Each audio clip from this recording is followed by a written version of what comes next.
con tarjeta de crédito, la factura que llegaba a nombre de Otesur. ¿Esto qué significa? Que vos te quedabas a dormir en el hotel de Cristóbal López, pero la plata la recibía Cristina Fernández de Kirchner. Digo, ahí hay una sociedad absolutamente evidente, absolutamente probada, visible. No es que estamos diciendo que habría alguna relación o que tienen cercanía. Son socios en negocios, como por ejemplo el negocio hotelero. Cristóbal López es socio de Cristina Fernández de Kirchner, lo mismo que Lázaro Báez. No son personajes que se descolgaron un día y obtuvieron beneficios porque sí. Y Echegaray es un dirigente político, fue un funcionario del gobierno kirchnerista que, como todo funcionario de cualquier gobierno y sobre todo del gobierno de Cristina Kirchner, no toma ninguna decisión si no es por orden de la presidenta. Ahora, y esto lo ha dicho Diego Bossio hace algunos días nada más. Ahora, Echegaray ahora está en la AGN, la Auditoría General de la Nación, ¿no? Que tiene un organismo de control. Sí, un organismo de control. Se niega a investigar el 2015. O sea, él quiere investigar el gobierno de ahora, que me parece perfecto, desde que asume Macri en adelante. Pero él tiene por obligación, por ley, la obligación de investigar, por ejemplo, el 2015. Por eso yo quería Mercedes, hay ya previo, porque no es que llegó y todo comienza, digamos. Los auditores el año pasado fijaron las auditorías para hacerse en el 2016 y lo que decide Echegaray es decir, no, este plan de acción que estaba fijado por a otros auditores, donde también estaban los auditores kirchneristas, quiere abandonarlo y solamente, digamos, chequear. Una de las cuestiones que no quiere revisar, que estaba planeada en la auditoría, es la gestión de la lotería. ¿Quién está? ¿A quién tendría que controlar? Y ahora, ¿se lo puede sacar de ese cargo? ¿Cómo llega a ese cargo? Porque también es curioso, ¿no es cierto? O sea, en algún momento el gobierno, digamos, fue quien designó, tenía el derecho, ¿no es cierto?, de designar al gobierno. Lo designa la oposición. Ahí, claro, el principal partido de la oposición es el que designa el titular de la AGN. Por eso, entonces, en este caso lo designó el peronismo como fuerza institucional. Pero ¿tiene que haber un consenso o no hace falta? No. Había un consenso entre el peronismo de que fuera Eduardo Fellner, el ex gobernador de Jujuy. Pero llegó la orden desde el sur y Cristina impuso a Ricardo Echegaray. ¿Y se puede remover a Echegaray de ese puesto? Echegaray, para muchos, digamos, de los que los impugnaron, y creo que tienen razón la diputada Carrió y la diputada Stolbizer, no cumple con una de las condiciones. Una de las cuestiones que exige la ley es que no tengas procesos judiciales. Y si bien, digamos, hubo una serie de sobreseimientos en el último tiempo, igual Echegaray está investigado en la propia causa Chicone, donde todavía no se terminó de resolver su situación, y en otras causas judiciales. O sea, que eso podría ser una razón para mí es una razón por lo cual en un primer momento la vicepresidenta de la Nación había, digamos, suspendido la designación. Luego creo que a raíz de que el peronismo insistió en que fuera Echegaray, no quiso revisar esto, y incluso, digamos, como que presentó que no tenía ninguna causa en donde estuviera en este momento procesado. Bueno, que viste como la Constitución establece que nadie es culpable. Claro, estos no son casos donde sí legalmente corresponde o no, sino donde éticamente corresponde o no. El Congreso y el peronismo, como representante de la fuerza que lo nominó, es hoy el que tendría que ofrecer la renuncia de Echegaray para allanar toda la investigación.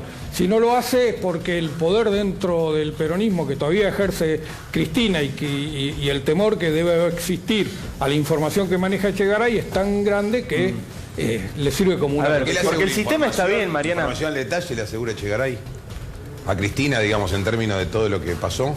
A diferencia de otro, digo, para no buscar a alguien de consenso más PJ, digamos. Sabe todo. Sabe todo. Yo creo Además, que Cristina le debe muchos favores a Echegaray. Uno quizás sea esto, otro sea la causa Chicone, otro sea el tema de las joyas, porque antes de irse también Echegaray mandó un dictamen diciendo que no hay ninguna evasión impositiva, que no tenía la presidenta que obligada a denunciar sus joyas en su declaración jurada, cosa que es mentira, porque todos, digamos, debemos preguntarle a cualquier contador. Paréntesis, Echegaray cerró la delegación regional de Bahía Blanca de la AFIP cuando de motu propio los inspectores de la AFIP empezaron a investigar a Lázaro Báez por facturas truchas.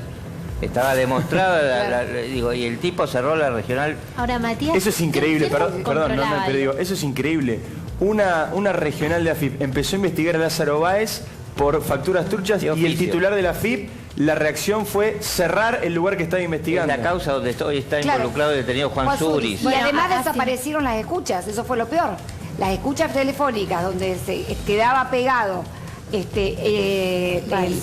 Lázaro Báez, desaparecieron mientras que iban desde acá, la pinchadura se hacían desde la calle Estados Unidos hasta Bahía Blanca, alguien se las robó. Hacia ahí va mi pregunta, digo, ¿quién era el encargado de investigar a los que controlaban, digamos, de controlar a Echegaray en ese momento? ¿Había alguien que pudiera poner el ojo, digamos, o la vara juzgando a ver qué es lo que hacía o no hacía? Es la justicia que sobreselló a Echegaray en todas las causas sin investigarlo casi. Hay que tener claro, digo, si esto no hubiera pasado lo que sucedió en este país en diciembre, que no ganó el que se suponía que iba a ganar, nosotros no nos enteramos nunca de esta deuda de 8.000 millones de pesos. Digo, en esa lógica actuaba No, pero en el Echegaray. 2013 ya se había publicado parte de esta deuda y el método. Ya Sí, se había pero no hay información pública. No, que pase no, pero una cosa es que se conozca. El tema es que es muy dinámico el tema de las deudas. La ¿Cuánto última refinanciación de deudas fue dictada por Echegaray, según cuenta hoy Hugo Alconada-Mon en La Nación, el gran investigador de este caso.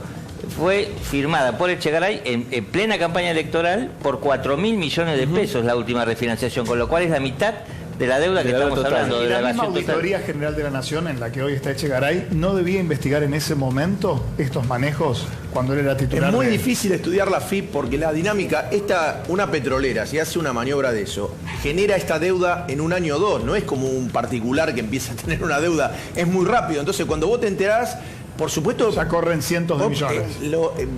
Echegaray, como en el caso de Abad, son gente muy particular, no hay muchos que puedan hacer semejante trabajo y además, como eficiencia para afuera tenían, porque desde el 2002 hasta ahora prácticamente nunca bajó la recaudación. Sí. Ahora, dicen que entrar al piso de él estaba más blindado, subir al piso de la FIP donde estaba Echegaray, la cantidad de guardaespaldas que había, no había nadie en la Argentina, ni el presidente ni nada que tuviera. Una cosa impresionante. Lo que maneja el tipo, entonces lo que sabe. Yo creo que está puesto ahí porque para investigar al otro sí sirve, porque tiene el backup de todas las historias de los empresarios argentinos. Para mencionar con lo que decía Luis, primero, la Auditoría General de la Nación, hasta la nueva conformación, ahora su titular es Ricardo Echegaray, representa todas estas dificultades que estamos hablando. Antes el titular era Leandro Despuy, que es de la Unión Cívica Radical.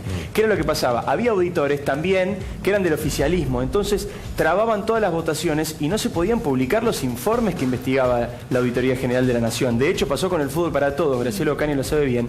Hubo un escándalo porque había auditores del oficialismo que no querían que se publicara los informes que hacía la Auditoría General de la Nación, digamos. Ese es un punto muy importante también. La Auditoría General nunca pudo funcionar como correspondía porque no había desde el gobierno, del Poder Ejecutivo, una señal clara de que estaba bien y que el Estado se dejaba investigar y se dejaba auditar. Entonces, lo que pasaba con la Auditoría General de la Nación era que, por ejemplo, auditaba y decía, atención, la situación con los trenes es muy delicada, se están robando mucha plata de los trenes no están en buen estado, atención Estado Nacional, no están funcionando bien los trenes, y nadie lo escuchaba hasta que pasaba lo que pasó en 11. Digo, esto es lo que venía pasando con la Auditoría General. Por eso es importante que vuelva a tener un rol fuerte y un rol apoyado desde el Poder Ejecutivo. A ver, el sistema está bien. ¿Qué es lo que dice el sistema? Si gobierna un partido, que el organismo de control lo maneje la oposición. La lógica está bien aplicada. El problema es que acá Cristina Kirchner, como representante primaria en algún momento de lo que era la oposición en Argentina, ahora es diferente, pero en ese momento, cuando se decidió Echegaray, decidió poner Echegaray, que está involucrado en un montón de causas de corrupción vinculadas al gobierno anterior.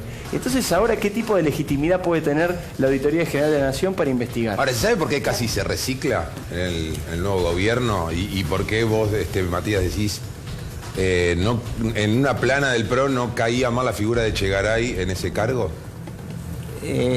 Yo sospecho, no lo puedo decir, digo, creo que hay un pacto de cierta impunidad entre el kirchnerismo y el macrismo. Es una sospecha sobre la cual no tengo pruebas ahora, digo, pero hay que tener en cuenta, digo, muchos acá dijeron la gran cantidad de información que manejaba Echegaray, me parece que ese es su capital, claro, el capital en el cual descansa Cristina para que no la molesten demasiado judicialmente. ¿Y por qué digo esto? Digo, en una de las causas donde Echegaray fue sobreseído, se lo investigaba, o no investigaba tanto, por presunta extorsión o presión nada menos que a Ricardo Lorenzetti, el titular de la Suprema Corte de Justicia. O sea, A ese nivel llegan. En otra donde fue sobreseído, se lo investigaba por filtrar información que estaba amparada por el secreto fiscal en 2009 para perjudicar la campaña electoral de Francisco de Narváez, que finalmente le ganó a Néstor Kirchner. Recuerden ustedes, se publicó en página 12 totalmente su declaración jurada de impuestos, se lo vinculó con el caso de la efedrina, cosas que eran falsas y por las cuales de Narváez accionó judicialmente.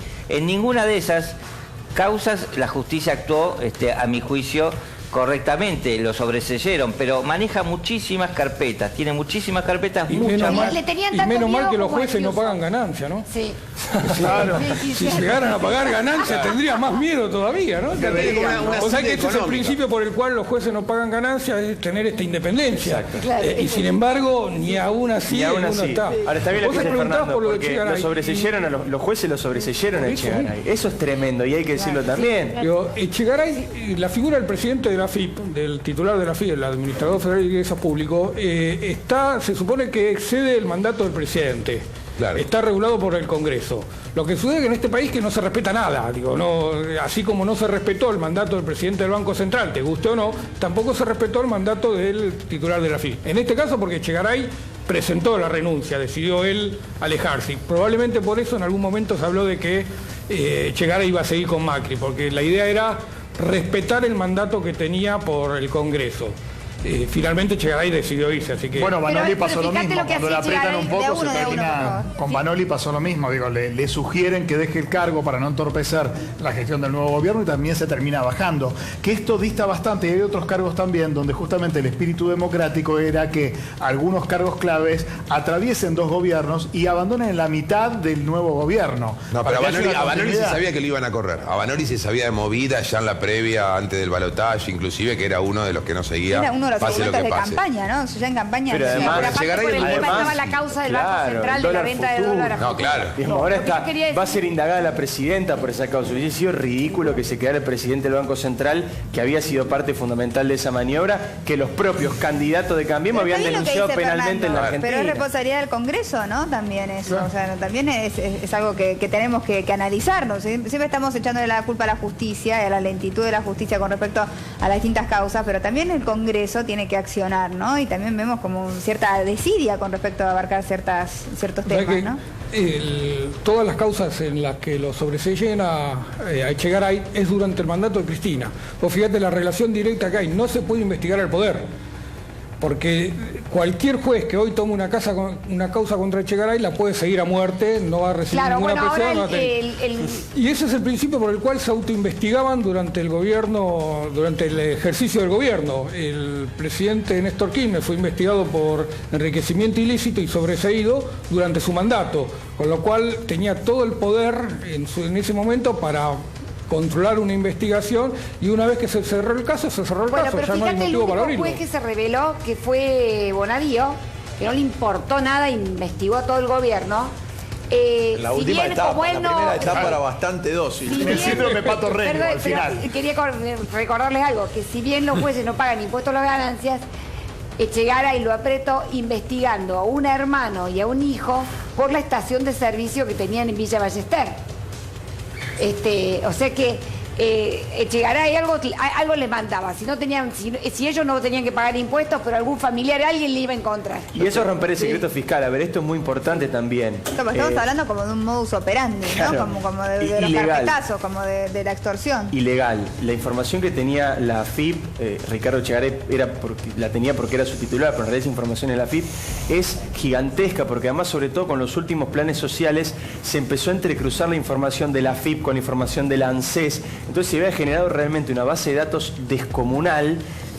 Siempre el gobierno kirchnerista fue muy atento y muy caro sus sentimientos tener la mayor cantidad de información posible. Lo contábamos en la relación de Kirchner con Estiuso. Bueno, Echegaray tenía en esa oficina que relataba recién Fernando una pantalla donde veía, así como nosotros vemos el rating minuto a minuto, él veía el minuto a minuto de la recaudación. Iba viendo cómo iba incrementando y cómo iba subiendo el número de recaudación. Siempre fue una obsesión de Ricardo Echegaray. Esa información de Echegaray muchas veces fue utilizada por Cristina en discursos públicos, rompiendo el secreto fiscal. Claro. Doy dos ejemplos. Cuando se hablaba de la caída, por ejemplo, del sector inmobiliario, que no se estaban pudiendo vender departamentos, Cristina dijo en público, la inmobiliaria que habla bien Clarín debe 2 meses de impuesto o no pagó impuesto en el 95. Eso no lo puede hacer la presidenta, eso es romper el secreto fiscal, punto número 1.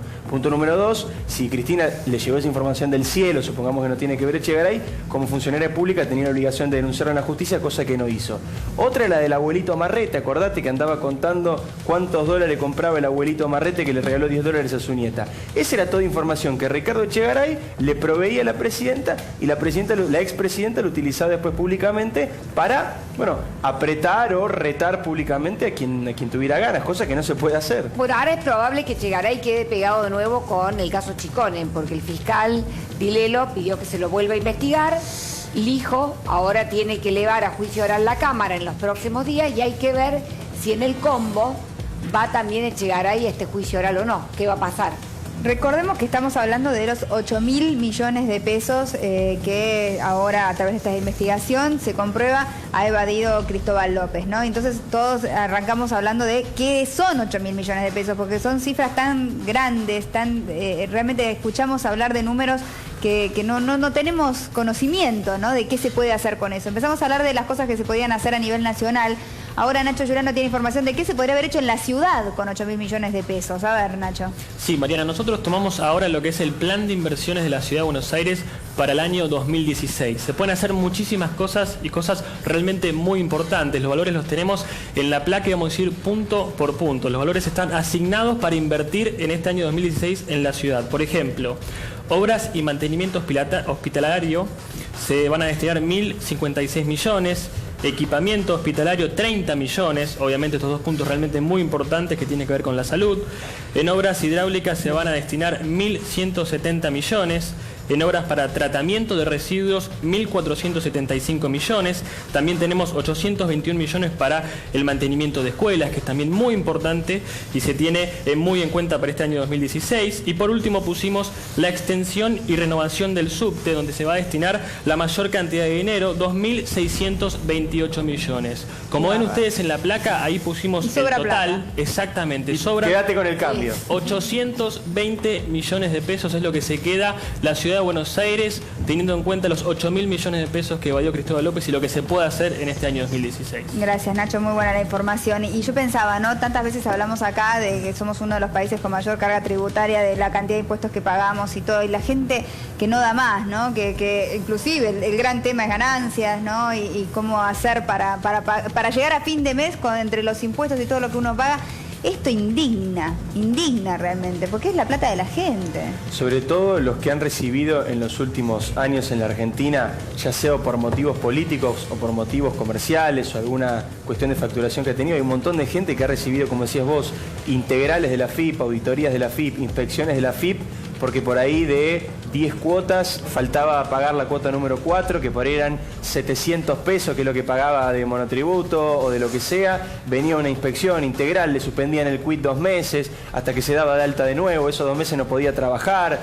Ha pasado con artistas que cada vez que han hablado en contra del gobierno han sufrido revisiones integrales de la FIP durante meses, han convivido en sus oficinas con gente de Campanella la FIP. Le ha pasado a Campanella, estoy pensando en él, le ha pasado a Luis Majul, le ha pasado a Jorge Lanata, le ha pasado a otras productoras periodísticas también, que cada vez que se habla del gobierno recibían integrales de la FIP. Digo, la FIP había sido utilizada claramente y abiertamente en los últimos tiempos como un organismo de apriete.